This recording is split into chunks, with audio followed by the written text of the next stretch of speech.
Okay, so for today, we're going to start off with a quick review of distance and midpoint formulas.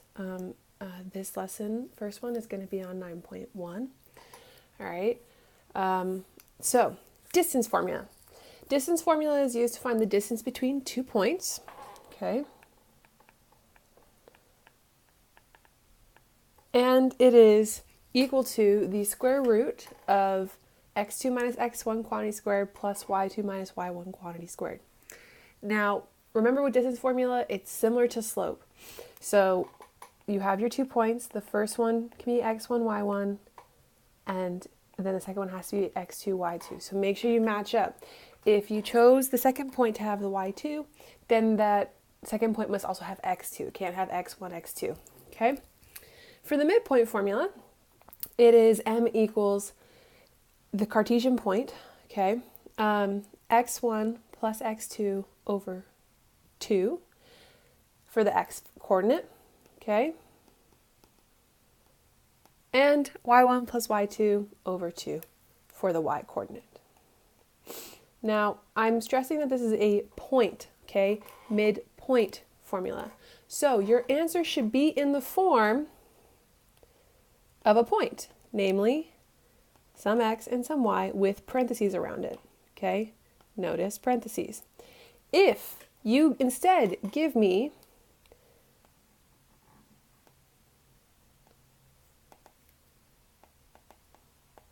that tells me 2 comma 4. It is a list, not a point. It will be wrong. You will get a big fat X, okay? So make sure your answer comes in the form of a point. So let's begin by looking at some examples. In 4, they give us 2 points, 9, 1, and 2, negative 1. And they want us to figure out the distance and the midpoint. So we're going to do distance first. I'm going to name 9, 1, x1, y1, and 2, negative 1, x2, y2. Whichever one you pick doesn't really matter. It is a preference of sorts, okay? So distance will be equal to the square root of positive 2 minus 9 quantity squared plus negative 1 minus 1 quantity squared. So that's going to evaluate to negative 7 squared, which is 49. And negative 1 minus 1 is negative 2, so that's going to be 4. This adds up to square root of 53. If you can simplify this by reducing, using our rules of radicals, go ahead. If you can't, leave it as is, and that's our answer. For B, we want midpoint. So midpoint will be equal to x1, so that's 9, plus 2 divided by 2, and comma the y point, so y1 plus y2 divided by 2. This is going to be equal to 11 over 2, 0 over 2, so my answer is going to be 11 halves, 0, like so. Okay? Let's look at 12 now. In 12, it says the 2 points are 5 and square root 5, and 3 comma negative square root 5. Okay, so we're still doing the same thing as in 4. First thing we're going to do is find our distance. So distance is going to be square root. Again, my first point is going to be my x1, and my second point will be my x2. 3 minus 5 quantity squared plus negative square root 5 minus square root 5 squared. This simplifies to negative 2 squared is 4 plus a negative 2 square root 5 quantity squared. Remember, when you square a radical term, you square each. So the negative 2 is going to be squared and the square root of 5 is going to be squared. So we end up with 4 plus 4 times 5. So that's going to be square root of 4 plus 20, or square root of 24. This simplifies to 2 root 6. For B, we want to find our midpoint. So we're going to take the average of each x and y coordinates. So we're looking at 3 plus 5 over 2 and negative square root 5 plus square root 5 over 2. This ends up being 8 over 2 and 0, because negative square root 5 plus square root 5 is 0. So this is 4, 0.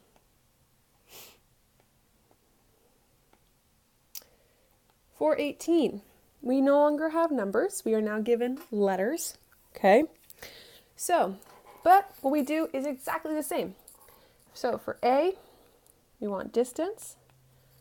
So distance will be equal to the square root of B minus A quantity squared plus negative square root AB minus square root AB quantity squared. Okay, so this ends up being square root of B minus A, okay? This quantity squared of B minus A, which is going to be B squared minus 2AB plus A squared. Just FOILed that one out. Okay, that's all I did there. Plus, this second term adds up to negative 2 square root AB, so I'm going to end up with 4AB. Okay? So then from here I combine like terms and reorganize it in terms of alphabetical order. So I have A squared plus 2AB plus B squared. This is a perfect square. Namely, it is a square root of A plus B quantity squared. And we all know that I can take out an expression as long as it is a quantity squared. So I get absolute value A plus B. Yes, the absolute value does make a comeback here. Okay? And that's my distance. For B, I want the midpoint. So midpoint is going to be equal to A plus B over 2 and square root of AB minus square root of AB over 2. So this ends up being A plus B over 2, 0. And that's my answer.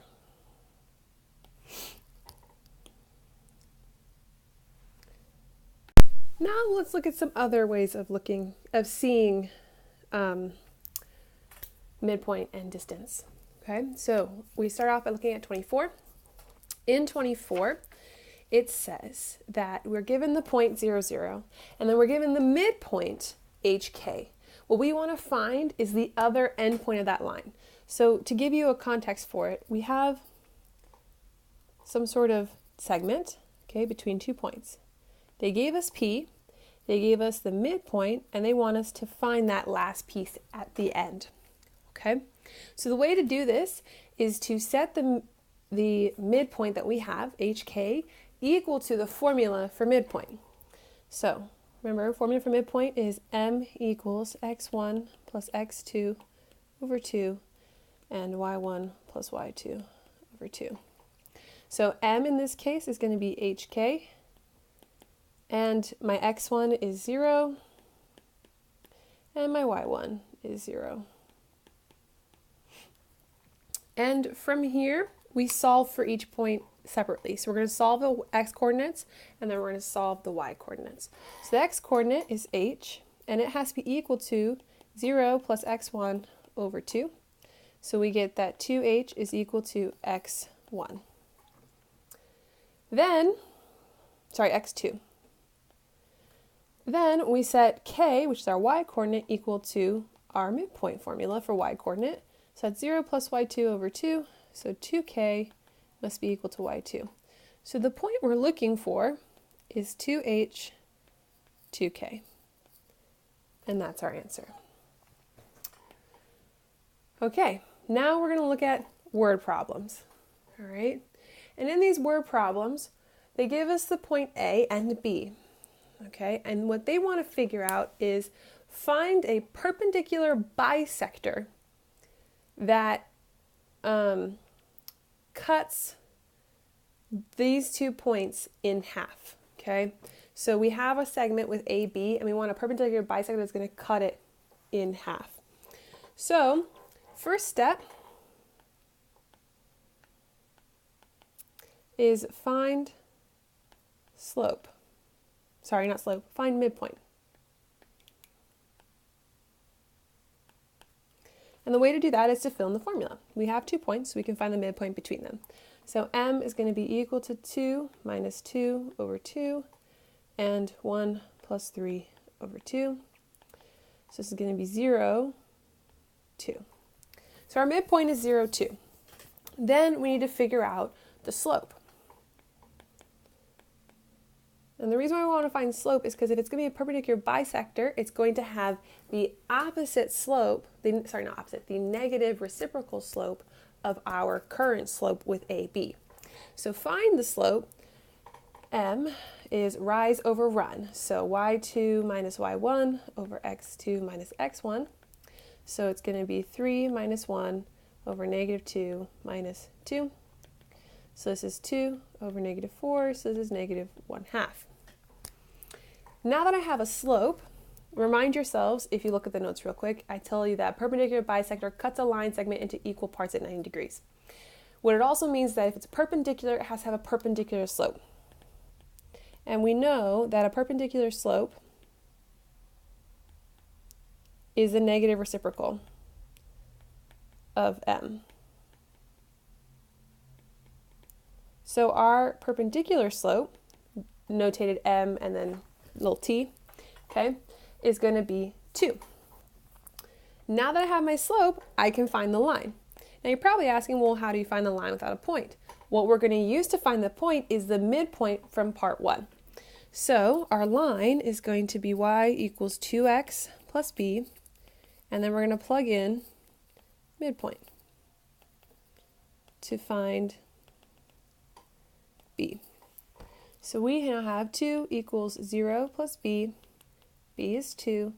So my line is y equals 2x plus 2.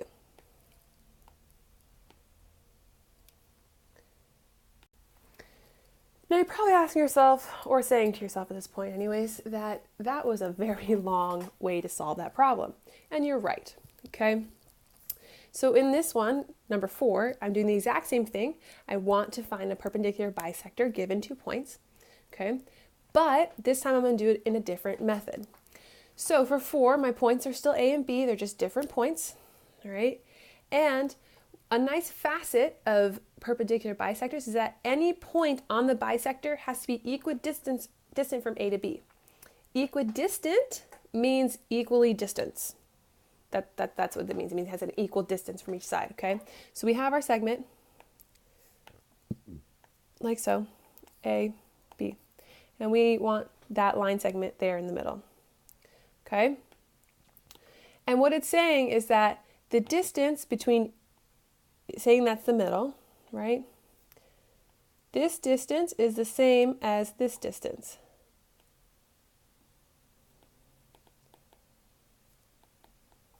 So we're going to use that fact to solve for our line. So the way to do that is we have AM equals BM. And if you notice I use a P in the notes, that's okay. It's just terminology, okay? Where M is the point XY, okay? And then we use distance formula to solve for our point. So distance formula from A to M is going to be x plus 9 quantity squared plus y plus 3 quantity squared, which has to be equal to the distance x minus 1 quantity squared plus y plus 7 quantity squared. Now, since there's square roots on both sides, I can actually just take the square of each side and get rid of those radicals, okay? So I'm left with x plus 9 quantity squared plus y plus 3 quantity squared equals x minus 1 quantity squared plus y plus 7 quantity squared. Now you're asking yourself, do I have to actually FOIL all this? And the answer is yes. Yes, you do. Okay? So we FOIL everything out. We get x squared plus 18x plus 81 plus y squared plus 6y plus 9 equals x squared minus 2x plus 1 plus y squared plus 14y plus 49. Okay? The nice thing is that all of my squares cancel with each other. X squared with x squared, y squared with y squared. And then I combine like terms. Once I combine like terms, I end up with 20x minus 8y plus 90 minus 50 equals 0. So I get 20x minus 8y plus 40 equals 0. I want to simplify this as much as possible, so I'm going to multiply both sides by 1/4, and I get 5x minus 2y plus 10 equals 0. And we can leave our answer as is. Okay, now that we've done our reminder on distance and midpoint and some of the applications of them, let's move on to circles. Okay, circles are key, especially if for those that are planning on taking calculus next year, you will see circles, so get used to seeing them, all right? So, to begin with, circles, they have a specific equation. Just like parabolas, they have their own equation that follows with them, okay? So, equation of a circle, you have quantity x minus h squared plus quantity y minus k squared equals r squared, where the center is hk, just like for the parabola, except now it's called a center rather than a vertex, and you'll see why when we graph. And the radius is r, okay? Now what's important about that is that r can't be negative, and that's very important, okay? R can never be negative.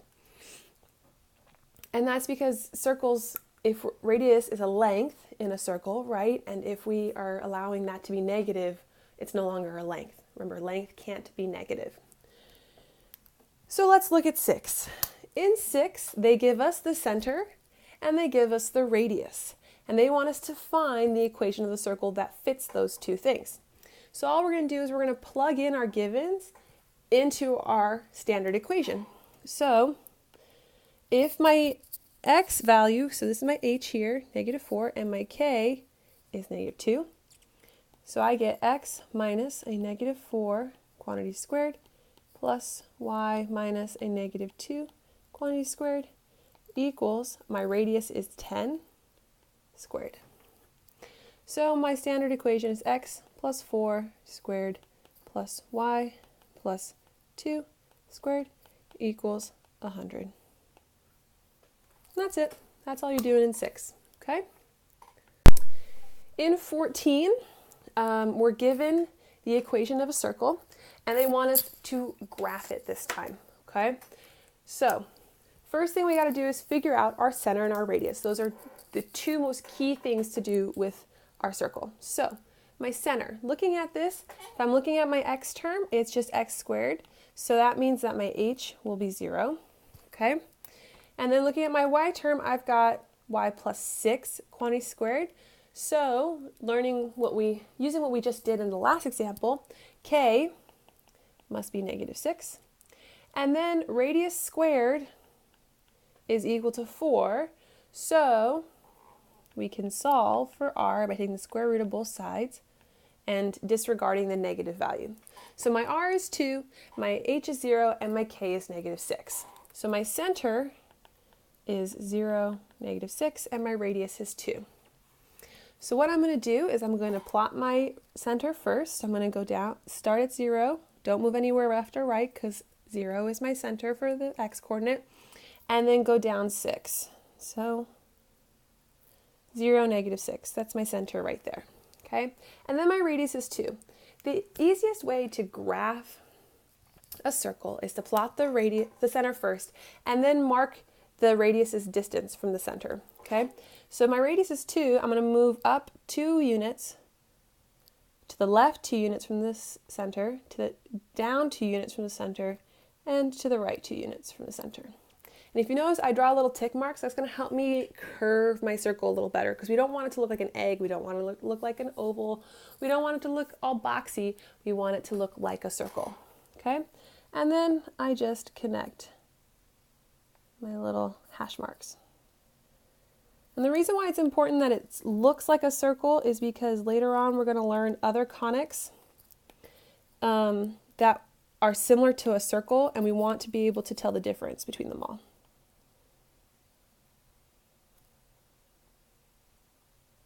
You'll have to forgive my circle right now. It's not the best one because I'm drawing on an iPad, okay? And that's how you graph a circle. Okay, so now we're going to move on to where they don't give us the equation in terms of the standard form, okay? So it doesn't look like the ones that we've seen so far. And what we need to do is figure out the center and the radius. And if we can't figure out the center of the radius, so it doesn't look like the standard equation at all, like there's no way to get it there, then there's no graph, all right? So let's start off by looking at 16. 16 says x squared plus y squared minus 81 is equal to 0. There's not a lot of stuff to do here. All we need to do is move the 81 over and we'll have our standard equation. So we have x squared plus y squared equals 81. Everything looks like our standard equation. My h is 0, my k is 0, and my radius squared is 81, so r is 9. So my center is 0, 0, and my radius is 9. Now 20, on the other hand, is a little more complicated, okay? 20 says x squared plus y squared plus 10x minus 4y plus 20 equals 0. So to make this simple, everything that doesn't have an x or a y needs to go on the right side of the equal sign. Everything that has an x needs to be next to an x. Everything that has a y needs to be next to a y. So we're going to reorganize. So this actually ends up being x squared plus 10x plus y squared minus 4y equals negative 20. Okay, how many of you remember complete the square? I'm hoping everybody does. So first thing we got to do is we got to complete the square of the x's. So take the square root of the first term, x, divide the second term by 2, copy my y's, and square the 5 and add it to the other side. So negative 20 plus 25, which is 5. Now, here's a slight hiccup. Since we have an x and a y term, that means we have to complete the square twice. Okay? We have to complete the square twice, this time with y's. So you have x plus 5 squared plus square root of the first term, divide second term by 2, square the whole thing, and add the square of 2 to the other side. So my standard equation is x plus 5 squared plus y minus 2 squared equals 9. This looks very similar to our standard equation of a circle, which is fantastic. So my center is negative 5, 2, and my radius is 3. Okay?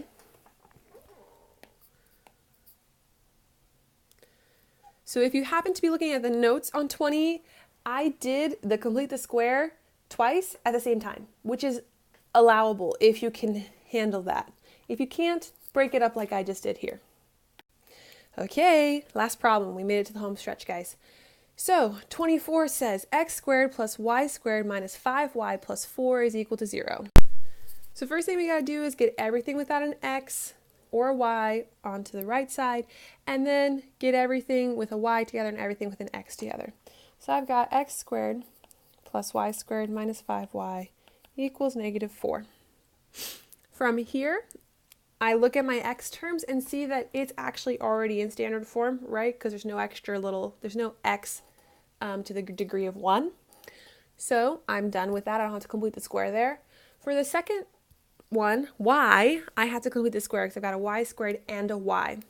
So I go x squared plus y minus 5 halves quantity squared equals negative 4 plus 25 over 4. And in order to simplify that right side of the equal sign, I need to get a common denominator, which is 4. I have negative 16 plus 25 over 4 equals 9 over 4. Okay, so now that I'm in standard form, my h term is 0, my k term is 5 halves, and my radius is the square root of 9 fourths, so r squared is equal to 9 fourths, so r is equal to 3 halves. And that's my answer. Okay, so classwork due on the Monday the 23rd for C block and Tuesday the 24th for F block is page 404, numbers 1 through 23 odd on the written exercises, okay? And 1 and 3 on the word problems. That's all midpoint and distance formulas, so it should go by pretty quickly. And then The second part is for 10, numbers 1 through 23 odd, also written exercises on that one. Okay? And I will see you in class on Monday and Tuesday.